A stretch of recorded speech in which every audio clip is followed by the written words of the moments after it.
안녕하십니까. 미디어 비평의 손석희입니다.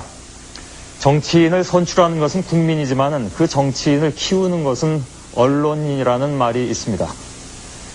이 때문에 정치인은 언론을 이용하고 또 때에 따라서는 언론도 정치인을 이용을 합니다. 그렇다면 이러한 상관관계가 무너질 때 한국의 언론에서는 어떤 현상이 일어날까요? 오늘 뉴스 초점에서는 이 두 가지 경우, 즉 서로를 이용한 경우와 서로를 배척한 경우에 대해서 두 사람의 정치인을 예로 들어서 살펴보겠습니다. 이것은 어쩌면 한국적인 언론 상황을 나타내주는 최근의 대표적인 사례일지도 모르겠습니다. 지난 3월 29일자 각 신문에는 아주 흥미로운 사진이 실렸습니다. 그 전날 국회 보건복지위에 속해 있는 한나라당의 심재철 의원은 신문 보도 내용을 인용하면서 복지부 장관에게 질의를 했고, 각 신문들은 이런 사진을 실었던 것이죠. 심의원이 들고 있는 신문이 사진마다 다 다르고 또 각 신문은 제각각 심의원이 자신들의 신문을 인용한 것처럼 보도를 했습니다. 어떻게 된 걸까요? 사실인즉 심재철 의원은 각각 6개 신문을 들여보이면서 장관에게 질문하는 장면을 연출했고, 각 신문사의 기자는 자사의 신문을 들 때마다 플래시를 터뜨려서 이튿날 기사화한 것입니다. 이 사건은 정치인과 언론의 관계를 단적으로 보여준 한편의 코미디 같은 사건이었습니다.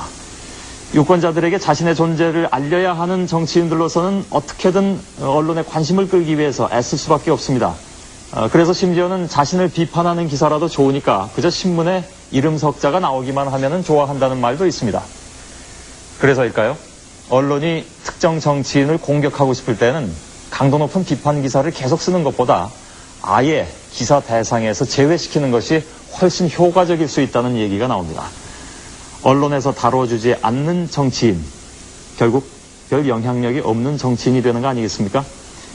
최근에 민주당 노무현 상임고문과 일부 언론과의 사이에서 바로 이와 같은 논란이 일고 있습니다.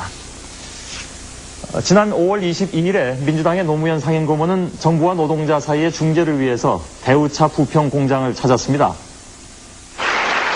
민주당 노무현 상임고문은 오늘 대우차 부평 공장에서 강연을 마친 노고문은 노조 사무실을 방문해 노조도 큰 틀에서 구조조정의 불가피성을 인정해야 한다고 말하던 도중 흥분한 노조원들로부터 계란 세례를 받았습니다. 흔히 있을 수 있는 일이죠. 노동자들이야 자기들도 감정이 그렇게 격해질 수 있는 거 아니겠습니까? 여러 신문도 노고문이 대우차 사태의 중재자로 나선 것과 또 계란 세례를 받은 사실에 대해서 보도를 했습니다.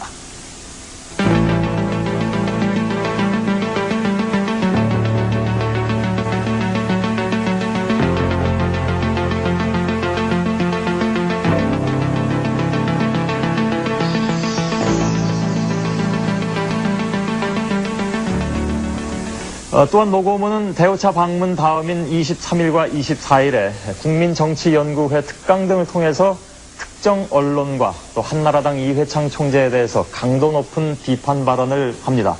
또 대선 출마 의사를 강하게 밝히기도 했습니다.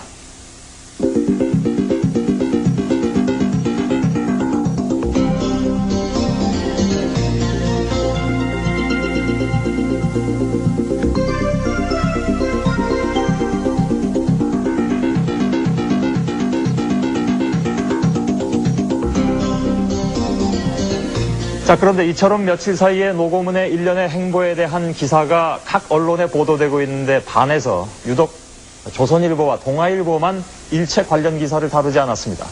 물론 기사를 싣고 안 싣고는 각 신문의 고유한 편집권이라고 할 수도 있겠습니다. 하지만은 평소 정치인들의 식사, 또 골프 회동 등 자질구레한 동정을 시시콜콜 보도하고 있는 점을 감안해 보면은 여권의 중진, 더구나 대권 후보로 거론되는 정치인이 계란 세례를 맞거나 야당 총재를 비판한 사건을 기사화하지 않은 것은 좀 이상합니다.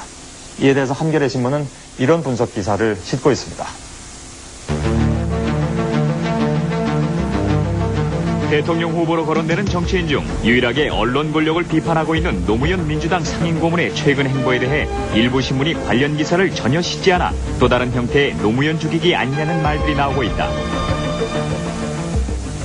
물론 이런 의혹에 대해서 해당 신문은 부인하고 있다고 전합니다.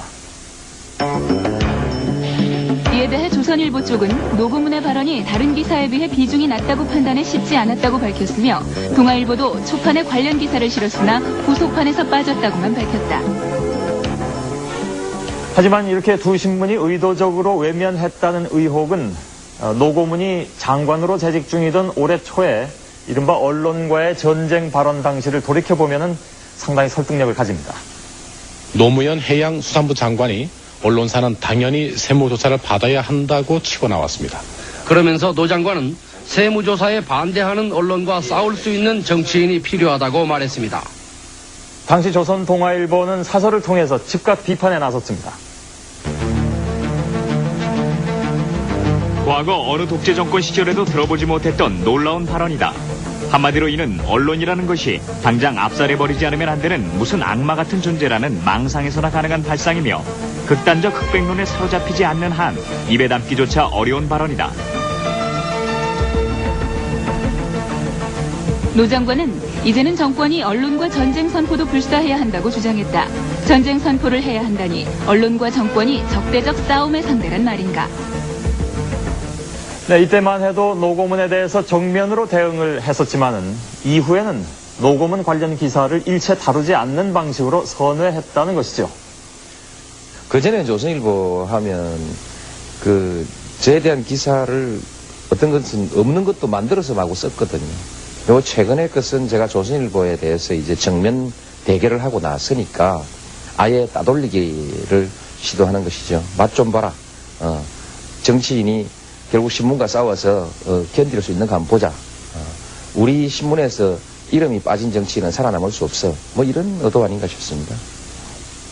며칠 동안 기사를 다루지 않았다고 바로 노무현 죽이기에 나섰다고 단정하는 것은 무리일지도 모릅니다. 하지만 정치인 노무현과 그가 말하는 이른바 수구 언론과의 뿌리 깊은 악연을 살펴보면 그런 의혹이 전혀 근거 없다고도 할 수는 없을 것 같습니다. 제14대 총선을 얼마 남기지 않은 91년 10월 6일자 주간조선에는 다음과 같은 기사가 실린 바가 있습니다. 당시 정가에 나돈 얘기는 노 의원이 겉으론 돈이 없는 것처럼 보이지만 실은 이재발과 재산이 상당에게 달하며 인권 변호사로서의 역할도 상당 부분 과장돼 있다는 것이었다. 또 요트 타기를 즐겼을 뿐 아니라 노사분규 중재 과정에서 상당한 재미를 보았다는 말도 있었다. 그 외 사생활과 관련된 얘기들도 들렸다. 악의적이다라고 볼 수밖에 없는 이 기사에 대해서 노무현 고문은 명예훼손 소송을 냈습니다. 이듬해인 92년 12월에 서울민사지방법원은 조선일보사에 노 고문에게 2천만 원을 배상하라고 원고 승소 판결을 내렸습니다. 하지만 정치인 노무현은 이미 돌이킬 수 없는 타격을 입은 뒤였습니다. 92년 봄에 제가 부산에서 14대 총선을 치렀습니다. 그 총선에서 노무현은 과연 상당한 재산가인가? 그 주간조선의 기사가 엄청난 위력을 발휘했죠. 그 기사의 위력은 지금까지도 저를 괴롭히고 있습니다. 부산 가서 사람들 만나면 돈이 많다며 뭐 이런 얘기.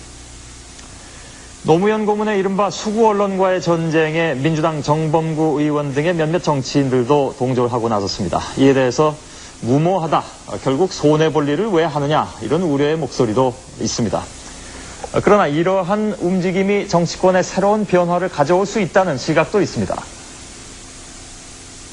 지금은 새로운 뉴미디어, 신매체들이 많이 있기 때문에 정치인의 활동상이나 정치인의 이름이 그런 식으로 유권자들에게 널리 전파될 수가 있죠. 아무리 거대 신문사를 하더라도 특정 정치인에 대해서 주의식 보도가 그렇게 위협적인 결과를 장기간 낼 수 있으리라고 저는 보지 않습니다. 그런 점을 감안해서 이제는 정치인들도 그렇게 영향력 있는 언론사나 사주에 대해서 공포감과 두려움을 가질 것이 아니라 정치인 소신을 공개적으로 자신 있게 얘기하고, 언론이 특정 정치인을 죽이고 살리고 했던 시대는 이제는 지났다는 얘기입니다.